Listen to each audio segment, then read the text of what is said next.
मेरे सभी भाइयों बहनों का बहुत बहुत स्वागत है और आप सभी बड़ों को नमस्कार। मैं आज आपको बताने वाला हूं जन्म कुंडली के पहले, तीसरे और 8वें भाव में यदि केतु देव बैठे हों तो वास्तु और ज्योतिष के हिसाब से आपको किन नियमों का पालन करना चाहिए जिससे आपके जीवन में अनंत खुशियां हो, समृद्धि हो और आप हमेशा खुश रहें, हेल्दी रहें। सबसे पहले तो ये समझ लीजिए कि जिन भी लोगों की जन्म कुंडली के अंदर इस प्रकार से केतु पहले, तीसरे या 8वें भाव में बैठे हुए हों, उन लोगों को बंद गली के मकान में नहीं रहना चाहिए, यानी बंद गली के सबसे आखिरी वाला मकान लेने से बिल्कुल बचना चाहिए। नंबर 1 बात, ऐसे लोगों को ऐसा मकान भी लेने से बचना चाहिए जिसके कारण, मैं आपको इमेज दिखा देता हूं, जिसके कारण वो गली बंद हो गई हो, यानी टक्कर का मकान। ऐसे व्यक्ति को लेने से बचना चाहिए। क्या होता है ऐसे मकान लेने से, क्यों मना किया जाता है? देखिए, हवा जो होती है वो किसी भी प्रकार की हो सकती है, दुर्गंध वाली भी हो सकती है, सुगंध वाली भी हो सकती है। इसीलिए हवा का रुकना अशुभ माना जाता है, हवा चलती फिरती रहे।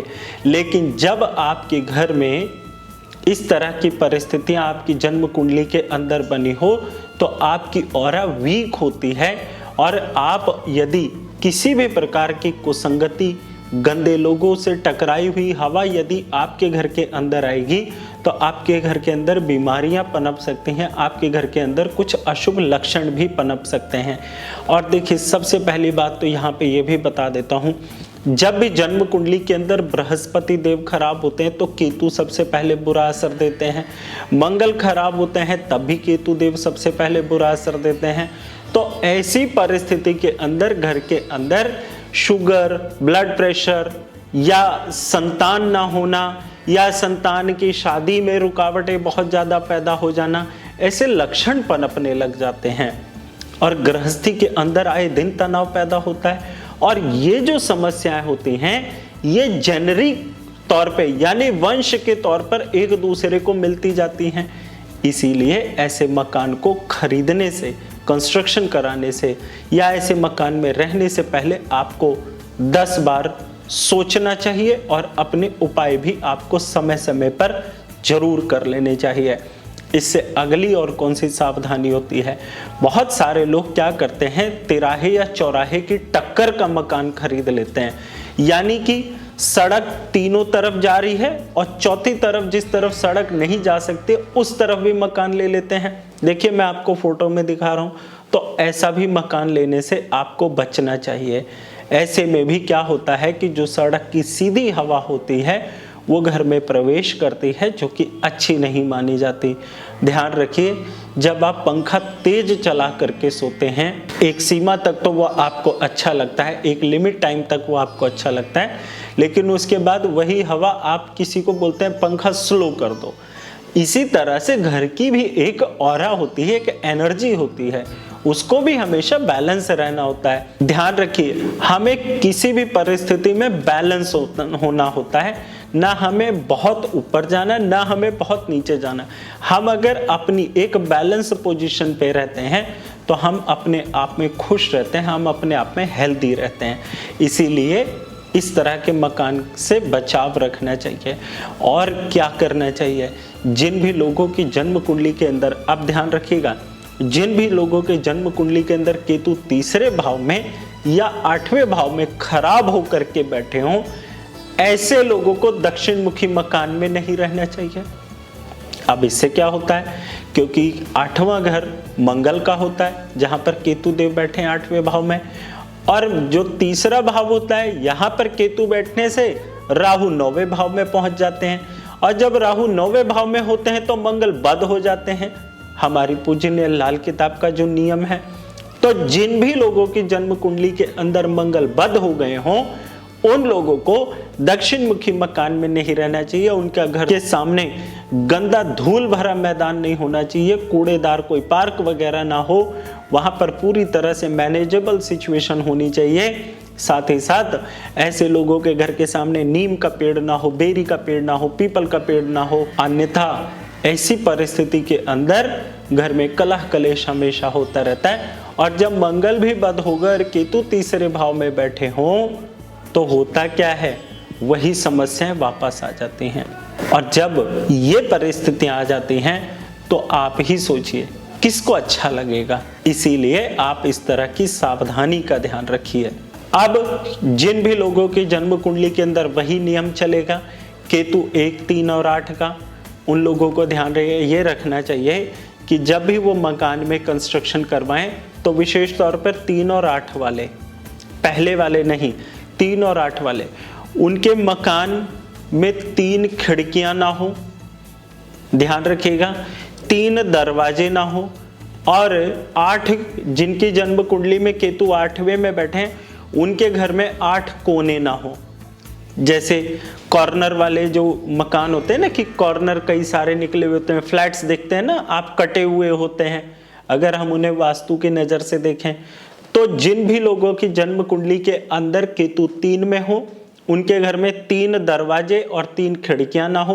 3 से ज्यादा हो सकती हैं, 3 से कम हो सकती हैं। इनकी जन्म कुंडली के अंदर केतु 8वें भाव में बैठे हों उनके घर में 8 कोने ना हो, ध्यान रखिएगा, और 8 खिड़कियां और 8 दरवाजों का तो खैर चलेगा ही, ये तो नियम कॉमन हो गया आपके ऊपर।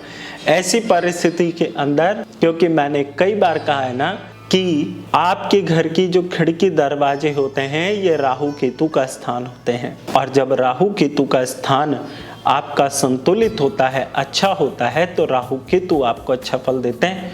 और फिर से एक वही नियम, मेरे बहुत सारे पुराने जो व्यूअर्स हैं वो मुझे एक बार कमेंट सेक्शन में बताएंगे कि राहु केतु को कौन सा ग्रह चलाता है। मुझे आपके कमेंट का इंतजार रहेगा, मुझे जरूर बताइएगा। मैंने अपनी कई वीडियोस में बताया है कि सारे ग्रहों को राहु केतु चलाते हैं, राहु केतु को लेकिन कौन सा ग्रह चलाता है। आशा करता हूं आपको ये बात याद होगी। अब अगली चीज, ये तो हो गई सावधानियां कि भाई नहीं रहना चाहिए, लेकिन अब इसके अच्छे लक्षण क्या होते हैं ये भी तो आपको समझना चाहिए। देखिए, जो कोने की टक्कर का मकान होता है वहाँ पे आप कमर्शियल एक्टिविटीज़ बहुत अच्छे से कर सकते हैं, लेकिन ध्यान रहे बहुत मीठा होना होता है।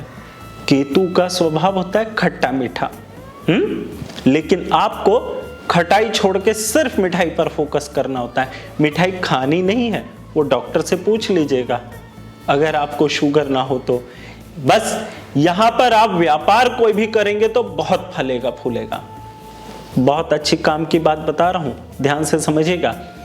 और यदि आपकी सड़क की टक्कर का मकान है और आपका व्यापार नहीं चल रहा है तो अक्सर आपने प्लेटफॉर्म्स वगैरह पे देखा होगा, एक मिरर लगता है गोल सा जो बहुत सारी चीजों को मिनिमाइज करके वहीं पर दिखा देता है, या फिर उसको आपने देखा होगा वो थोड़ा सा उल्टे तवे की शेप का होता है लेकिन होता मिरर ही है।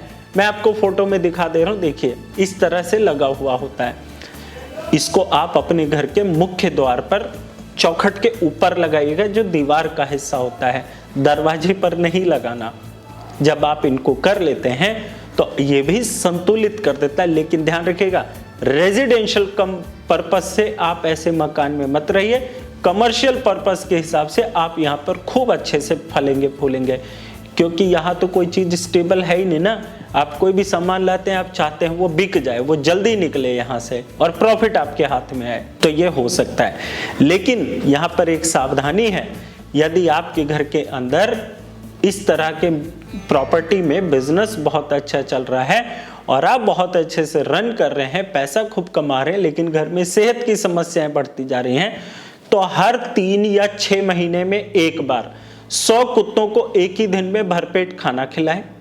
ध्यान रखिएगा, म्युनिसिपल कॉरपोरेशन वाले जहां कुत्तों को पकड़ के ले जाते हैं वहां जाके आप उन्हें दूध ब्रेड वगैरह खिलाइए, और खट्टी मीठी चटनी समोसे और पकोड़ों के साथ आप मजदूरों को बांटते रहिएगा। इससे केतु संतुलित रहेगा, फिर चाहे तीसरे भाव का हो फिर चाहे वो 8वें भाव का, और रिजल्ट आपको अच्छे जरूर मिलेंगे। साथ ही साथ एक और प्रिकॉशन, जिन भी लोगों की जन्म कुंडली के अंदर केतु इस प्रकार से बैठे हों उनको डबल कलर के कपड़े नहीं पहनने चाहिए, यानी मिक्स रंग के कपड़े नहीं पहनने चाहिए, जैसे काला सफेद मिश्रित कपड़ा हो गया या हरा लाल मिक्स हो गया। इस तरह के कपड़े नहीं पहनने चाहिए। हमेशा उन्हें प्लेन शेड के कपड़े ही पहनने से अच्छे रिजल्ट मिलते हैं। क्यों? इसके पीछे का रहस्य मैं फिर कभी आपको वीडियो में बताऊंगा, वरना ये बहुत एक्सप्लेनेशन में बहुत लंबी वीडियो हो जाएगी और आपको भी समझने में थोड़ा अनकंफर्टेबल लगेगा। मैं आपको जरूर बताऊंगा, मैंने 18-20 साल का अनुभव जो लिया है वो आप सब लोगों के प्यार से ही तो मुझे मिला है। तो इसीलिए कहता हूं, मेरे चैनल से जुड़े रहने के लिए चैनल को सब्सक्राइब करके बेल आइकन को प्रेस कर लीजिएगा और ऑल नोटिफिकेशन पर जरूर क्लिक कर लीजिएगा, जिससे वीडियो मिस ना हो जाए। और आप मुझे फेसबुक और इंस्टा पर भी फॉलो कर सकते हैं, वहां भी मैं आपको वीडियोस देता रहता हूं, पोस्ट देता रहता हूं।